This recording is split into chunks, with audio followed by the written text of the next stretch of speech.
Dear Patriots, before the news starts, please subscribe to our patriotic channel by clicking the subscribe button. Give us a thumbs up to this video. Don't forget to leave your opinion below in the comments section. Share the news on Facebook and Twitter so you friends see it. Thank you. Trump blames past presidents as far back George H.W. Bush for economic woes.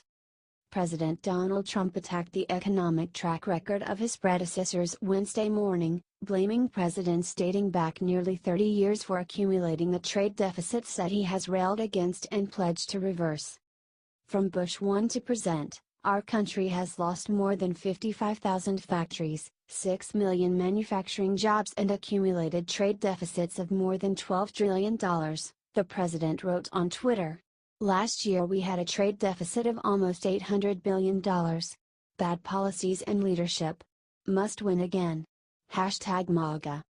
Spokespeople for Presidents George H.W. Bush, Bill Clinton, George W. Bush and Barack Obama did not immediately return emails seeking a response to Trump's criticism. While Trump has long been a critic of what he labels unfair international trade, the issue has taken center stage at the White House in recent days after the president's announcement last week that he intends to impose tariffs on the import of foreign aluminum and steel, a step he says will protect American workers. Trump has said any trade war triggered by new tariffs would be easy for the U.S. to win. Even before the official installation of the tariffs, major U.S. trade partners including China and Canada have expressed their displeasure with the president's announced policy. The European Union, which collectively is America's largest trading partner, has threatened to impose reciprocal tariffs. Trump's new tariffs have also proven unpopular with some in his own party and even with some inside the West Wing.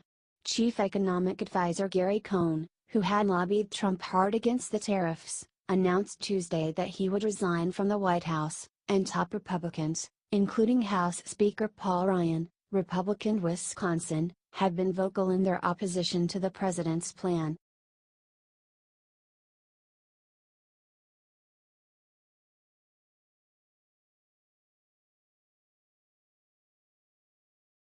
Is a trade war coming?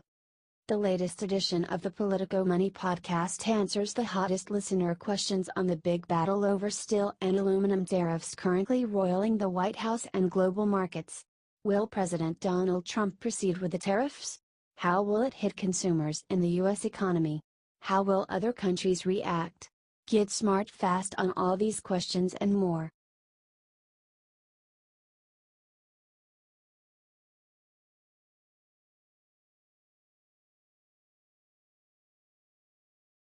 It means disaster. White House aides fear more policy chaos after Cohn departure.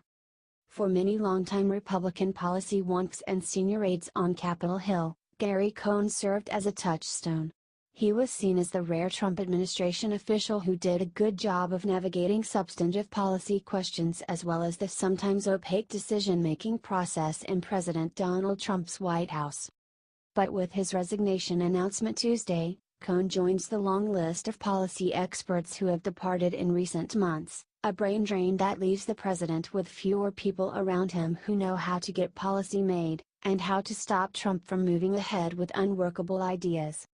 Some worry the White House could return to the uncontrolled days immediately following Trump's inauguration, when many West Wing jobs were still unfilled and former strategist Steve Bannon was writing executive orders with policy advisor Stephen Miller, including the disastrous travel ban that was ultimately knocked down by multiple courts. The number of bad ideas that have come through this White House that were thankfully killed dead, there are too many to count, a White House official told Politico. With Gary gone, I just think, from a policy perspective, it means disaster. Cohn's resignation comes a month after Staff Secretary Rob Porter stepped down amid domestic abuse allegations. Porter, a Harvard Law graduate, had emerged as the White House's lead policy coordinator, corralling the president's often divided advisors in a bid to reach consensus.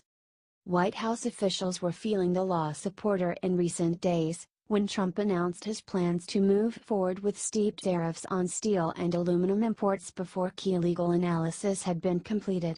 One White House official said that never would have happened if Porter, who had for months been organizing weekly trade policy meetings with cabinet secretaries and senior aides, was still in the administration.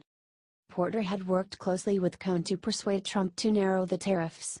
But Cohn told White House staffers on Tuesday that the tariff proposal is not the main reason for his decision to leave.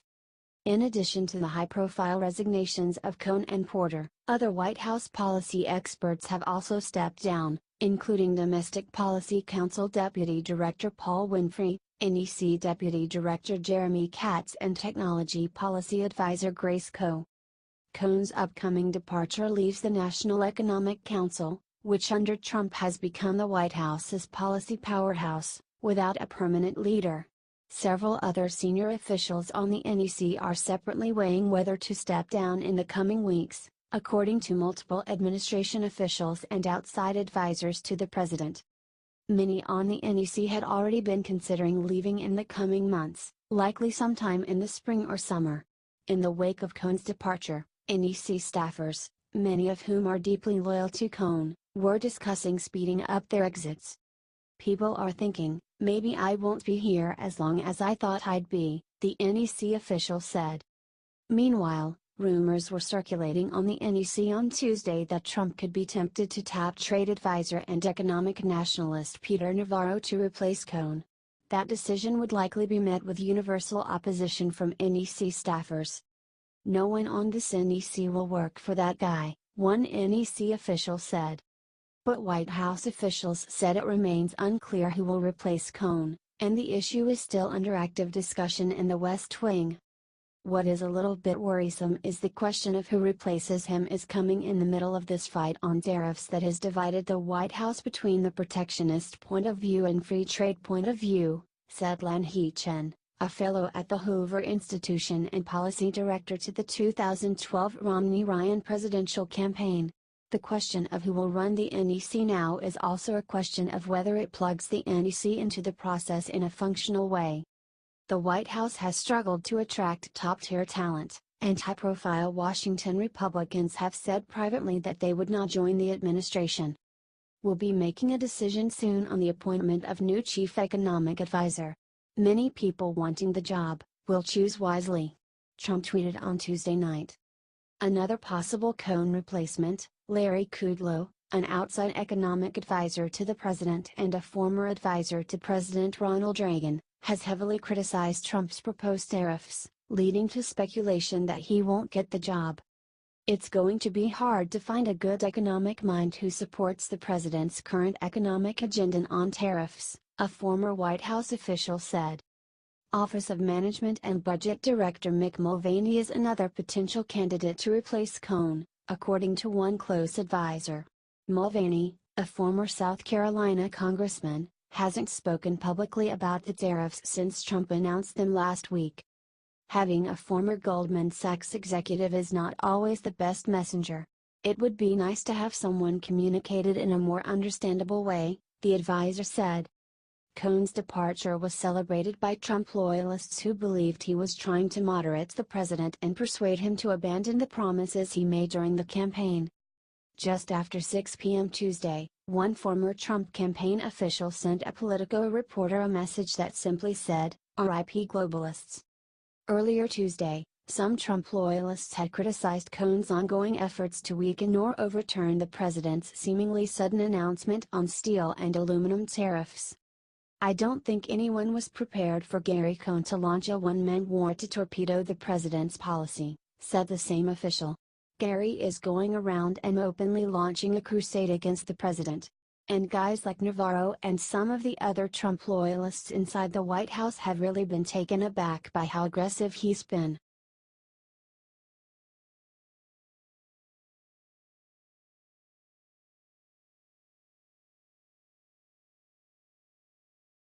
Poll: Trump trails generic Democrat by 8 points.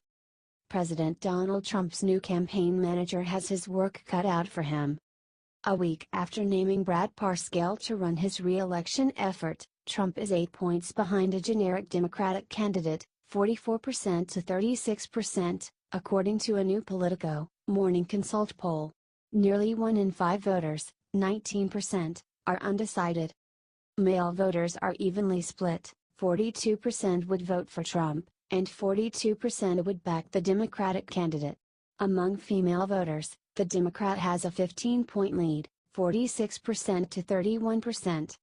The results fall predictably along party lines. Democratic voters support the Democrat, 82% to 8%, Republican voters choose Trump, 79% to 7%. Among independents, the Democratic candidate leads, 35% to 29%, with 36% undecided. 86% of voters who say they backed Hillary Clinton in 2016 would choose the Democratic candidate in 2020, greater than the 80% of Trump voters who say they would vote for him again. Other indicators also suggest Trump is in perilous shape at this early stage. The president's approval rating in the new poll is 43%, down from 46% last week. And Democrats' lead on the generic congressional ballot is up to 7 points, 44% to 37%. Despite Trump's poor poll numbers, Republicans aren't necessarily better off without him on the ballot. Asked for whom they would vote between a generic, non-Trump Republican and a generic Democrat, 42% of voters pick the Democrat, but only 28% choose the Republican. More than 3 in 10 voters, 31%, are undecided. Trump supporters are lukewarm about voting for any Republican presidential candidate other than Donald Trump, said Kyle Dropp, Morning Consult's co-founder and chief research officer.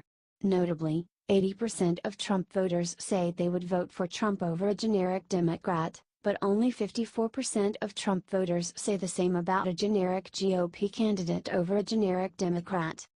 The Politico, Morning Consult poll was conducted March 1 to 5, surveying 1,993 registered voters. The margin of sampling error is plus or minus 2 percentage points. Morning Consult is a nonpartisan media and technology company that provides data-driven research and insights on politics, policy and business strategy.